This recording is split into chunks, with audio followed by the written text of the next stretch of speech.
exercise na po ng gabi dito sa atin.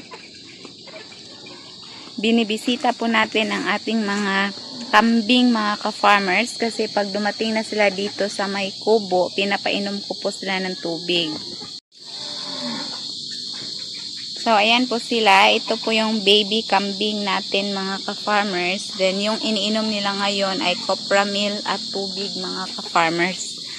So, the same po dito. Ito yung mama goat natin at ito yung lalaking kambing.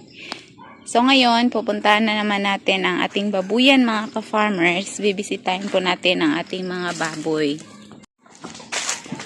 Bibisitahin po natin ang ating mga baboy, mga ka-farmers, before po sila matutulog.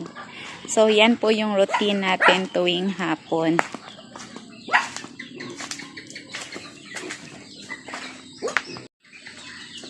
So, ayan na po sila, mga ka-farmers. So, malinis na po sila.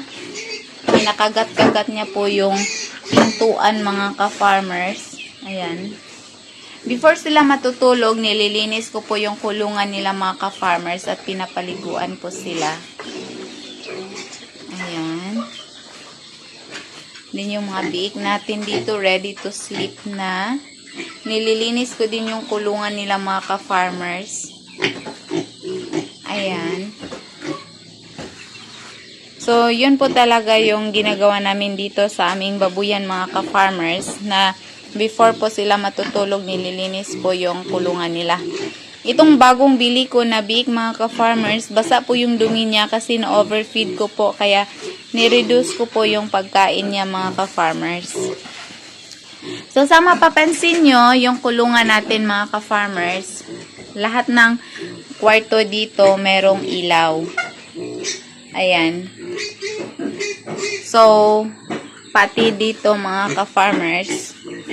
Ayan, yun dito at saka yung isang kwarto, nag-sharing lang sila. Then doon, meron ding ilaw.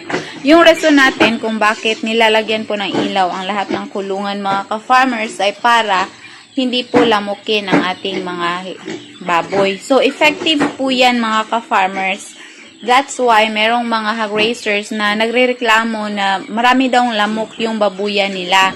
Kasi siguro hindi nila nilagyan ng ilaw tuwing gabi, mga ka-farmers. Pero sa amin, pinapailawan po yan hanggang umaga, mga ka-farmers. So, kasi kawawa naman kapag nilalamok po sila. Hindi rin pwede na gumagamit tayo ng katol, yung lion tiger, mga ka-farmers, kasi open lang po yung kulungan natin. So, makalabas lang po yung usok, mga ka-farmers. At mataas din yun. So, hindi naman pwede na yung katol ilagay natin sa loob ng baboy. Kaya, ilaw po yung solusyon, mga ka-farmers, para hindi po lamukin yung ating mga alaga. Yun yan. Kung basta mga malalaki na mga ka-farmers, unti-unti na nilang sisirain yung kanilang kulungan. Kinakagat-kagat po. Ito isa, mga ka-farmers, kawawa naman, oh. Malaki na ang kanyang earn niya. So, yan lamang po yung mai-share ko for today's video, mga ka-farmers, na para makaiwas na lamukin ang ating mga baboy tuwing gabi, dapat po nalagyan ng ilaw.